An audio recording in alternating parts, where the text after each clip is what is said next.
व्यायाम लभेत। कहते हैं कि उपवास करना, ब्रह्मचर्य धर्म के साथ जीवन जीना, नित्य यज्ञ करना और गंगा जैसी पवित्र नदियों का सेवन करना, ये बहुत बड़ा पुण्यदायक है। ये श्लोक पद्म पुराण का है और बहुत अद्भुत है। तपसा ब्रह्मचर्येण यज्ञ ही त्यागेन वापुनः। व्यक्ति के अंदर त्याग की भावना हो, नित्य यज्ञ करे, ब्रह्मचर्य साधना के साथ रहे, उपवास व्रत करता है और गंगा जैसी पवित्र नदियों में स्नान करता है, तो क्या अद्भुत वर्णन किया गया है। कहा कि इस धरती पर उस व्यक्ति को पुरुष नहीं, साक्षात भगवत स्वरूप ही मान लीजिएगा। तो ये इस समय माघ का महीना चल रहा है और मैं तो कहूँगा यदि आप इस समय कहीं तीर्थ में नहीं जा पा रहे तो गंगा माँ तो घर में होगी। प्रत्येक दिन नदियों का आचमन कीजिए, चाहे माँ नर्मदा का जल है, चाहे माँ गंगा का जल है, आप जरूर आचमन कीजिए। और मैं एक बात और मैं आपको बोल दूँ, माँ नर्मदा के किनारे पर गौतीर्थ तुलसी तपोवन गौशाला भी हम परिक्रमा में गए, नर्मदा मैया के में आप सब ने वहाँ पर दर्शन किया। हम यहाँ की भी व्यवस्थाओं को और तंदुरुस्त करने के लिए जा रहे हैं। गौ माता का जो पैरा अभी भी आ रहा है और साल में एक आध बार वहाँ के लिए हम आपसे जिक्र कर देते हैं। तो कल जितने भी भक्त लोग हमें सुन पा रहे हैं, और कल हम नेमिष की धरती से संकल्प भी गोमती मैया के किनारे से ही कराएंगे। 1 ट्रैक्टर चारा आप सबको देना है। सहयोग राशि सिर्फ 1,500 रुपया है और ज़्यादा भी आप दे सकते हैं। 2 ट्रैक्टर, एक ट्रैक्टर में 80 से 100 मन चारा आता है। तो ढुलाई का ट्रैक्टर का भाड़ा ही लगता है। वहाँ के किसानों से चीज़ें निःशुल्क फ्री में मिल जाती हैं। तो कल के लिए आपको चारे की व्यवस्था करनी ही है। ये सहयोग आप सब भक्तों के द्वारा होगा। ये हमें विश्वास है कि सहयोग में आप बिल्कुल कभी पीछे जाएंगे ही नहीं। एक बात मैंने पूर्व में भी आपको बोली है कि जो मासिक सेवा है गौ माता की, और मेरी बड़ी वंदनीय और प्रशंसनीय है, आपके यहाँ से 100, 200, 1000, 500 रुपया जो महीना निकलता है, मैंने तो एक दिन बोला भी है कि 10 रुपया बचाओ, गैया मैया को खिलाओ और अपना जीवन सफल बनाओ। लोग तो गुटखा खा करके थूक देते हैं। भैया, परमात्मा के रजिस्टर में यदि लिखने वाला है तो बिल्कुल यही है।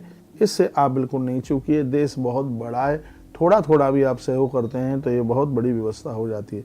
आज गौतीर्थ तुलसी तपोवन गौशाला इतनी बड़ी व्यवस्थाओं में लगा हुआ है, तो ये तभी तो हो रहा है कि जब आप कर रहे हैं। तो मैं आज रात्रि को ठीक 8 बजे पहुंच जाऊंगा उधर, कहाँ, नैमिषारण्य में हनुमान जी के दर्शन करेंगे। और देखिए, ऐसी जगह पर कथा हो रही है जहाँ पर 3 हनुमान जी की प्रतिमाएं बड़ी विशेष प्राप्त होती है। अयोध्या में बैठे हुए हनुमान जी, प्रयाग में देखिए, टीवी में देखिए, लेटे हुए हनुमान जी, जिन्हें बड़े हनुमान जी के नाम से जानते हैं। अभी हम श्री प्रयाग में थे तो वहाँ हमने उनका दर्शन किया है। और यहाँ नैमिषारण्य में खड़े हनुमान जी और भी बड़े अद्भुत हैं। तो उनका दर्शन और उनकी ऐसी पवित्र भूमि पर यह आयोजन होने के लिए जा रहा है। भागवत जी की कथा, और आनंद की बात है कि इसमें 108 ब्राह्मणों से ज़्यादा ब्राह्मण बैठेंगे।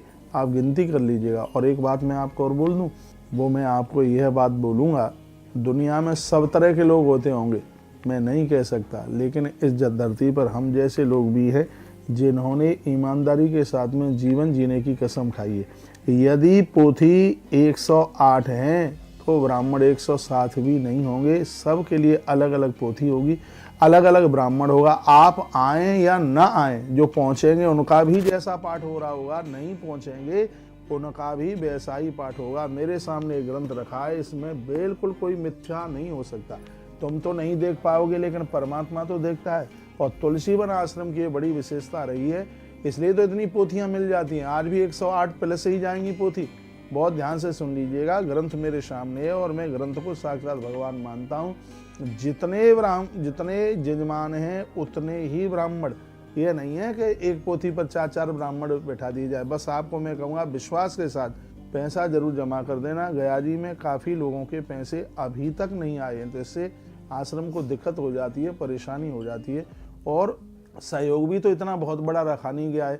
देखिए, ब्राह्मण की दक्षिणा, आने जाने का किराया, गाड़ी कितना, एक तरफ से 48,000 रुपया ले रही है एक बस, एक तरफ से, और 2 बसें इधर से जाएंगी, 2 बसें उधर से लेकर के आएंगी, तो कितना किराया भाड़ा, फिर उनके 5 कपड़े, रहने की व्यवस्था, भंडारे की व्यवस्था, ये सब बहुत ज़्यादा खर्चा होता है। 12,500 रुपये में 1 रुपया भी आश्रम के लिए कहीं कुछ बच नहीं रहा है। और मैं कहूँगा ये बार बार तो मौका मिलेगा नहीं, इसलिए मैं कहूँगा कि भले ही आप 1 तारीख तक अपना पैसा जमा कर दें, लेकिन यहाँ की पोथी से आप न चूकें, यहाँ की पोथी से आप वंचित न रहें, क्योंकि यहाँ की भागवत पोथी की महिमा बहुत ज़्यादा है।